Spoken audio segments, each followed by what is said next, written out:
Hey guys, welcome back to my channel. Before I start this video, I just want to apologize for not really having any content out last week. I was really busy with my family, and I know I kind of told you guys I was going to have multiple videos this week, but then I got sick. And I'm still sick, and I know I look super greasy right now, but it's because I'm really hot right now, and this light is also doing some damage, so I'm just getting hit left and right with bullshit, and yeah, I'm sorry. But for this video, I just want to talk about my life and depression and what I've kind of been through, and it's kind of going to be a segue into my next videos, which will be about rape and sexual abuse, and also things that I've been through, which I'll make into a series of videos because there were multiple encounters and it would just be really long of a video for me to just talk about them all at one time. So I'm just going to break it down scenario by scenario by scenario. But in this video, I'm just going to talk about depression and how it's affected me. So, depression. I think most of my life has been filled with this type of sadness and just not feeling like I belong here. I think a majority of my life I've felt like a waste of space. Why am I here? Why do I keep going through the things that I keep going through? I think ever since I've been younger, I've always been emotional, and it's always affected me mentally and how I saw the world, and I was always insecure and I would blame everything on me. And that did not help my depression as I got older. And it didn't help my self-esteem. It didn't help anything. So I'm trying to think back to the first time where I was really depressed. And I can't really talk about it because I want to save this for my next video. But of course it had to do with sexual abuse. I think when I was around 6, I was molested by a family friend. Well, a family friend's son who was much older than me. He was a teenager when I was like 6. And yeah, I think that was the first real time where it was just like, bam, depression. You know, he took advantage of me at a really young age where I was really vulnerable, and I didn't know what to do, and I felt helpless, and I kept it to myself. And what made it worse was that my younger, not my youngest, but my younger brother was there, and I think he ended up telling my dad, and my dad found out, and he came to me. And if you ever saw those cartoons on TV, maybe Cartoon Network, like Tom and Jerry, and you would see them chasing each other, and there were multiple rooms everywhere, and just like running. Like, that's kind of how it went. It was just like, Mary, did this happen to you? And I was like, oh no, you found out. And then I ran to one room, and then he's chasing me, and then I ran to another room, and doors all over the place. That's kind of how it was. And yeah, it was just like, oh shit, like, what's about to happen to me? Am I in trouble? Oh my gosh, I don't want to be in trouble. I'm sorry. I think that's all I kept saying was, I'm sorry. I'm so sorry. And he was like, it's not your fault. Have you ever seen Good Will Hunting? What is this? It's not your fault. It's not your fault. Like, that's how it was. It literally was like, it's not your fault. It's not your fault. But I felt like it was my fault. So, excuse me, that was gross. But, yeah, as I started getting older, my depression just kept getting worse and worse and worse, and you know, it would affect how I would handle myself or carry myself around guys and all this stuff. So you know, after, like, that was me being molested. So after the first time I got raped, that's when my depression really started going downhill. Because I was still fairly young. I was a teenager in high school. I was in the 9th grade. And by, again, a much older guy. And I just couldn't deal. So I'm like 14 years old and I'm hating life. I stopped really going to school like that. I didn't want to be there. Guys made me uncomfortable. But at the same time, when I was there, I was like this girl in short mini skirts and high heels. Like, I wanted the attention, but I didn't. I was just, I was at a really awkward phase, and I know a lot of people that went to high school with me can probably agree with this. I was struggling. But, yeah, so I just, you know, stopped going to school little by little. I started getting into drinking and doing drugs and getting a shitload of tattoos. I started doing so much, like the change in me was just so drastic. I was doing the most. That's me. That's what I was doing. I was in the way. Like, I was doing so much shit that wasn't me. It was me, but it wasn't me at the same time.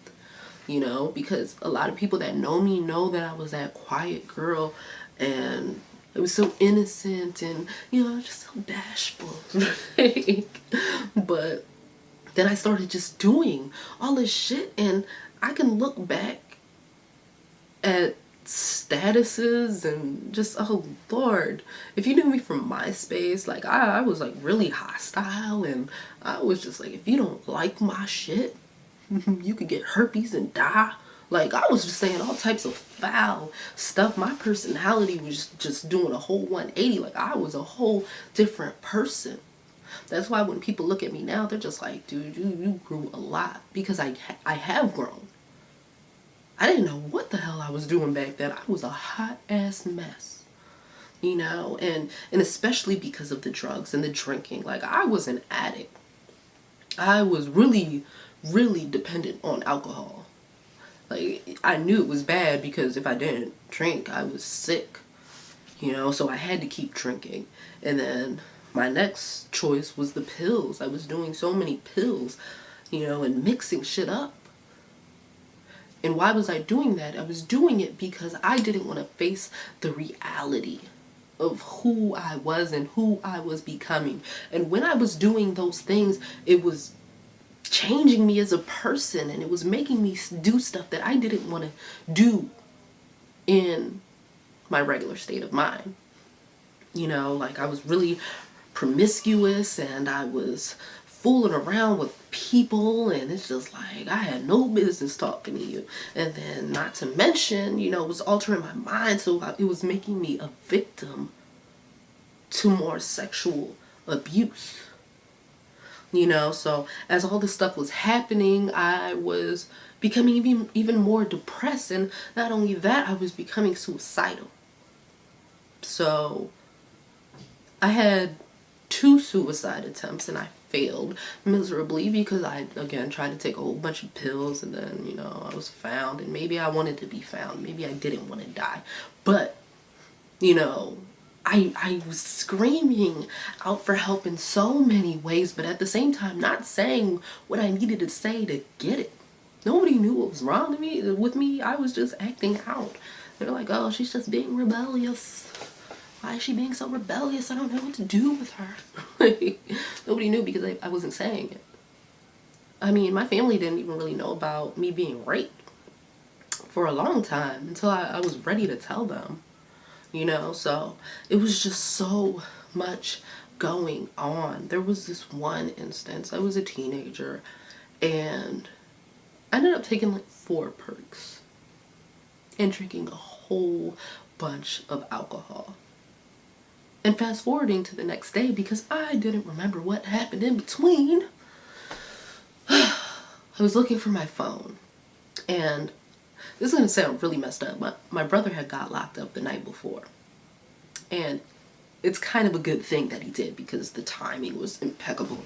Um, Apparently, I was passed out in the alleyway. I was done. Like, I was lying out in the middle of the alleyway at like 3, 4 in the morning, and my parents just picked my brother up, and they decided to park in the back versus the front.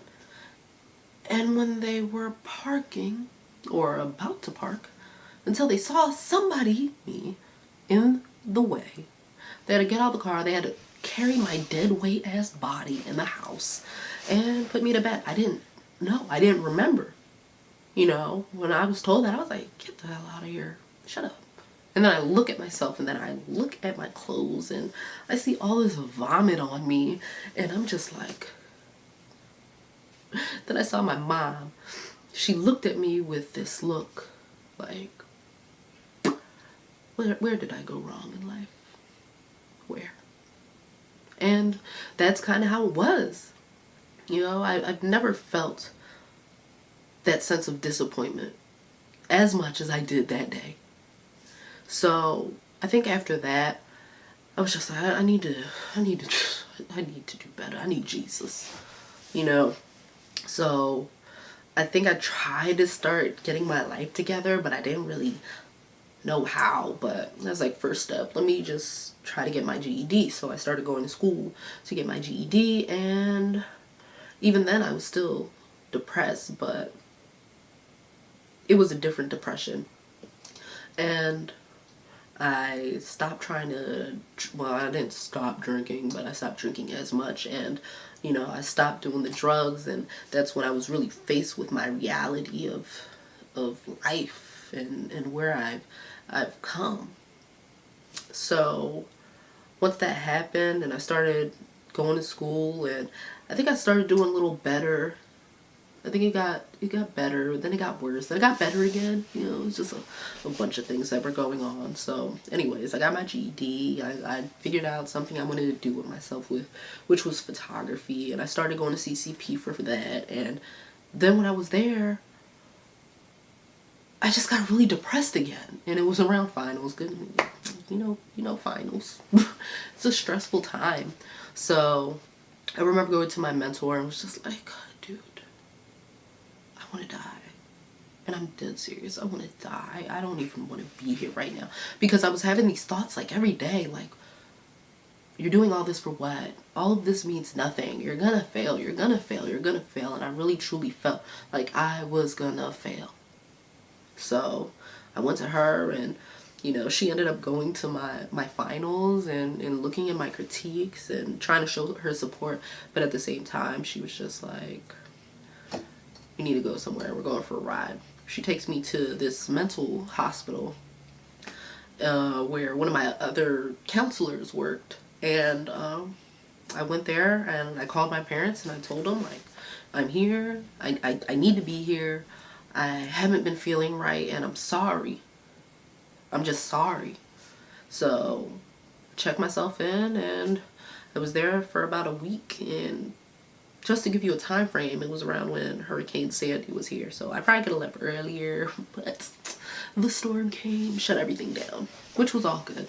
But when I was there, the doctors, you know, initially really didn't know what was wrong with me. They're just like, why are you here? You're so normal. But honey, I'm not normal because you don't know what's going on in my head. So evaluate me and stop making me feel like this.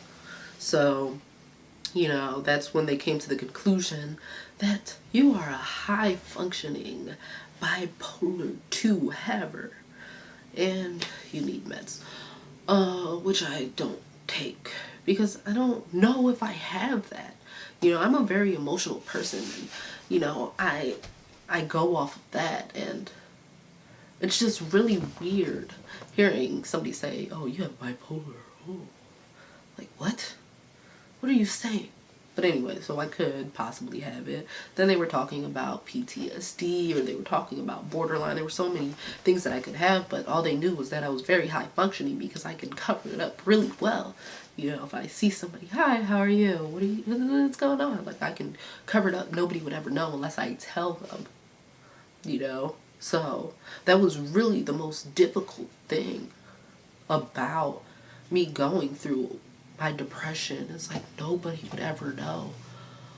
what is going on with me. And let me just say this, you know, it's really affected me as a person, and it sucks having depression, and especially being a mother and having to fight off demons and not wanting to give up, because you can't give up if you have a child, because you're not living for you anymore. You're living for your child.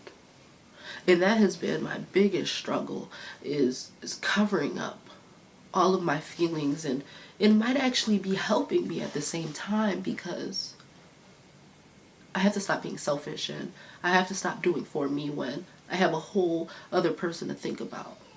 So I think that's where I'm going to cut off now, and we're going to go into my next video next week, and then you'll get a better understanding. I'll go more into detail, but I think my camera's actually going to cut off. So, yeah.